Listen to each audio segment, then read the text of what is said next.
안녕하세요. 마음건강활동가 이문정입니다. 여기 계신 분들 중에 어떤 진로를 선택해야 할지 고민이신 분 계세요? 많이 계시네요. 저도 진로 고민을 참 많이 했었는데요. 오늘은 제가 걸어온 길을 나누면서 여러분이 각자 자신만의 길을 찾는 데에 조금이나마 힌트가 될 만한 이야기를 해보려고 합니다. 진로를 찾는 유형을 세 가지로 나눠봤는데요. 첫째로는 한 길로 가는 유형이 있어요. 어릴 때부터 꿈을 쫓아서 그 길로 쭉 가거나 처음 했던 일이 잘 맞아서 그 일을 하는 유형이에요. 제 마음대로 나눠본 거예요. 그리고 노크하는 유형이 있어요. 두세 가지 정도의 일을 두드려 보다가 그 중에서 맞는 일을 찾아서 하는 유형이에요. 세 번째로는 난리부르스 유형이 있어요. 여기저기 들쑤시면서 다양한 경험을 하는 유형인데요. 제가 바로 이 유형이에요. 혹시 저와 같은 유형이신 분 계세요? 네, 몇 분 계시네요. 반갑습니다. 저는 진로를 수없이 많이 바꿨는데요. 왜 그렇게 많이 바꿨을까요? 저는 제가 잘하는 게 없다고 생각을 해서 진로를 선택하는 기준이 항상 할 수 있을 것 같은 일이었어요. 그런데 하고 보니까 못하겠어서 계속 그만둔 거예요. 대학교 전공을 선택할 때는 점수에 맞춰서 선택을 했어요. 제가 문과였는데요. 서울 안에 있는 학교에 가려고 하다 보니까 공대를 갔어요. 컴퓨터 과학과를 졸업했는데요. 저 컴퓨터 잘했을 것 같나요? 막 고개를 네, 맞추셨어요. 제가 컴퓨터를 너무 못해서 전공을 살려서 일해본 적이 없어요. 제가 했던 일들을 좀 적어봤는데요. 난리부르스 유형이 맞는 것 같죠? 여기저기 들쑤시면서 다양한 경험을 했는데요. 영어 관련된 일로는 영어 교재 집필, 학습지 교사, 보조 강사, 해외 영업, 또 무역 사무 등의 일을 했었고요. 판매하는 일을 하기도 하고요. 또 식당을 창업하기도 했어요. 판매하는 일로는 장난감, 그리고 바베큐 그릴, 모공 세척기, 빵, 음료 등등을 판매해봤고요. 또 보조 출연을 하기도 했어요. 영화, 광고, 드라마에서 지나가는 행인, 관객과 같은 이런 배경 역할을 주로 했어요. 그리고 정부 지원 사업에 도전을 하기도 했는데요. 채식 관련 어플을 이제 제작해 보겠다고 도전했던 적이 있었고요. 또 아는 언니랑 같이 비건 식당을 창업하기도 했어요. 비건 요리를 연구하면서 유튜브 채널을 운영하기도 했어요. 그런데 이 일들을 다 그만두고 나서 다시 회사에 취직하려고 보니까 이력서에 경력사항으로 쓸만한 게 별로 없더라고요. 그래서 저는 이 경험들이 다 쓸모없는 경험이라고 생각했었어요. 나는 한 가지 일에 정착하지 못하는 특이한 사람이구나 하고 생각했어요. 그러던 중에 어떤 친구가 저한테 이렇게 말을 해주는 거예요. 너는 남의 얘기를 참 잘 들어주는 것 같아. 사람들 고민 들어주는 일을 한번 해봐 라고 했어요. 저는 잘 들어주는 것도 잘하는 게 될 수 있다는 생각을 못했는데 이 친구가 저한테 제가 생각하지도 못했던 부분을 장점으로 봐준 게 정말 큰 힘이 되더라고요. 그래서 청년들의 고민을 들어주는 단체에서 일을 하기 시작했어요. 이렇게 온라인 게시판에 청년들이 고민을 남기면 제가 답변을 해주는 일이었는데요. 저도 고민이 참 많았던 사람이라 그런지 이 고민들이 남 얘기 같지가 않더라고요. 그래서 완전 공감하면서 답변을 해줬어요. 그리고 제가 경험한 분야에 대해서는 조금이나마 도움될 만한 이야기들을 해줄 수가 있었어요. 그리고 청년센터에서 청년들과 함께 이야기하면서 식사하는 프로그램을 진행했을 때는 요리했던 경험을 살려서 또 다 같이 제가 직접 만든 음식을 나눠 먹을 수가 있었어요. 지난 경험들이 다 쓸모가 있게 된 거죠. 저번에는 자립을 준비하는 20대 청년을 대상으로 강의를 한 적이 있었는데요. 제가 어떤 내용을 말을 해주면 좋을까 하고 고민이 됐어요. 제가 얼마 전까지 자살 예방 서포터즈로도 활동을 했었는데요. 같이 활동했던 팀원이 20대였어요. 그래서 그 팀원한테 물어봤어요. 청년들을 위한 강의를 듣는다고 하면 어떤 내용을 듣고 싶어요? 라고 물어봤더니 이렇게 말하더라고요. 성공 사례는 와닿지가 않아요. 실패 사례를 들어보고 싶어요. 제가 그 말을 듣고 나서 저의 수많은 실패들이 의미 있게 느껴지더라고요. 그래서 강의를 하면서 저의 실패의 이야기들을 나눴더니 청년들이 자기 이야기도 솔직하게 해주더라고요. 이렇게 실패를 통해서 누군가와 연결되는 통로가 될 수 있었고요. 저만의 길을 시작하는 여정을 찾을 수 있었어요. 진로는 하고자 하는 일의 방향이고 직업은 그 방향으로 가기 위한 수단이라고 생각해요. 하고자 하는 일의 방향이 명확하면 원했던 일이 아니더라도 다른 일을 통해서 그 방향으로 나아갈 수가 있더라고요. 제가 처음에 저를 소개할 때 마음건강활동가라고 소개를 했는데요. 마음건강활동가는 어떤 규정된 직업이라기보다는 제가 하고자 하는 일의 방향을 나타내는 말이에요. 제가 마음의 건강을 다 잃었을 때가 있었어요.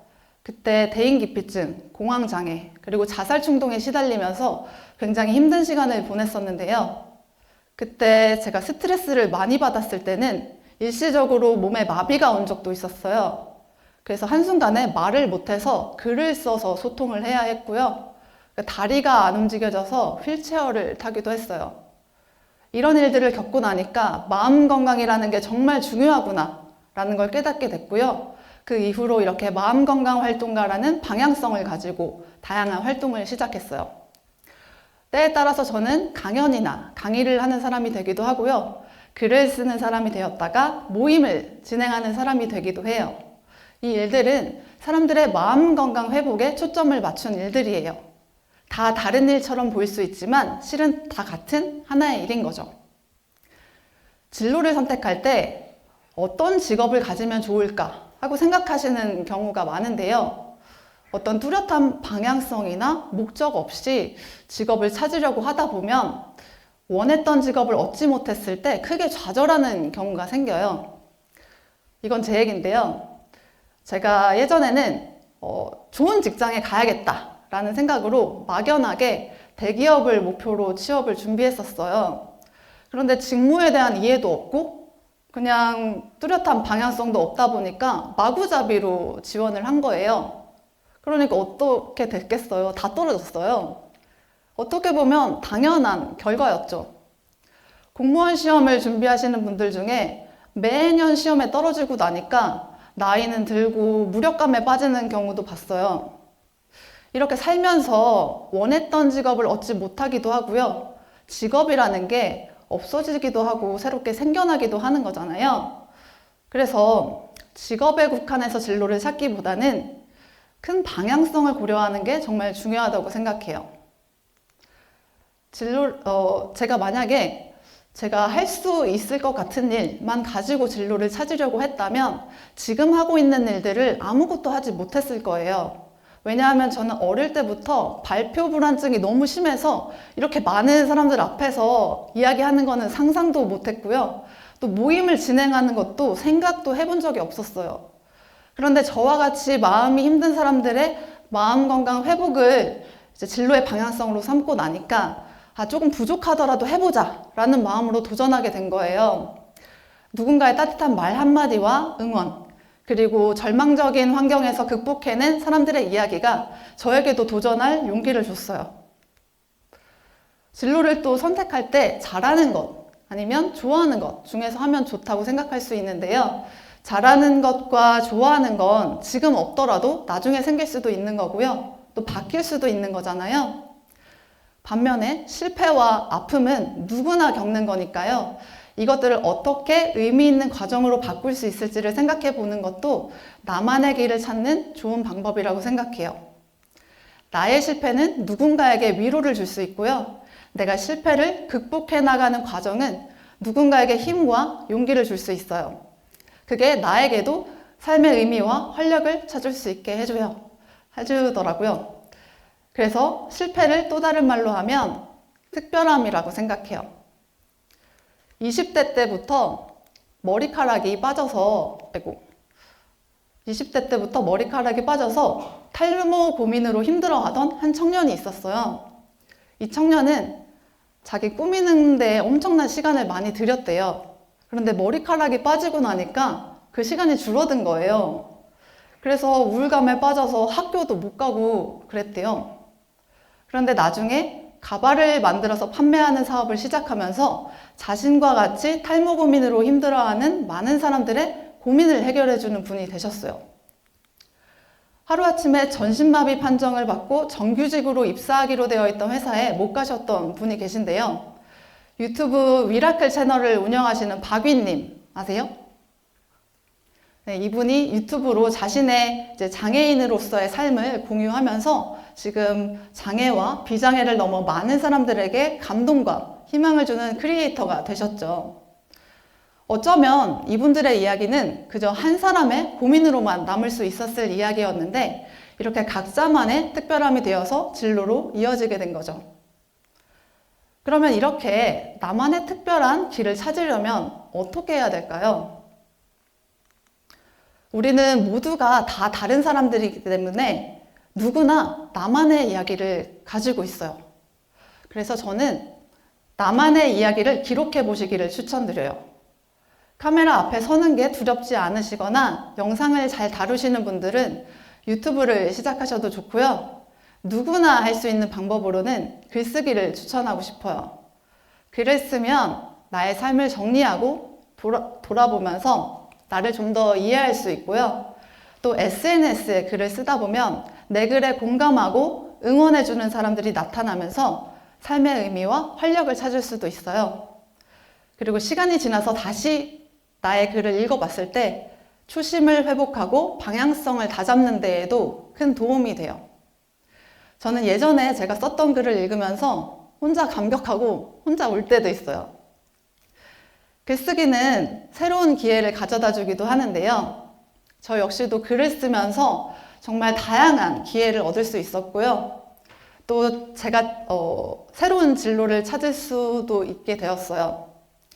제가 쓴 글을 보고 연락 온 사람들 덕분에 글쓰기 치유 커뮤니티 새삼쓰기를 운영하게 됐고요. 또 크로스 디사이플스라는 곳에서 독서 모임도 진행하게 됐어요. 그리고 강연 섭외가 들어오면서 이렇게 무대에 서는 일이 생겼어요.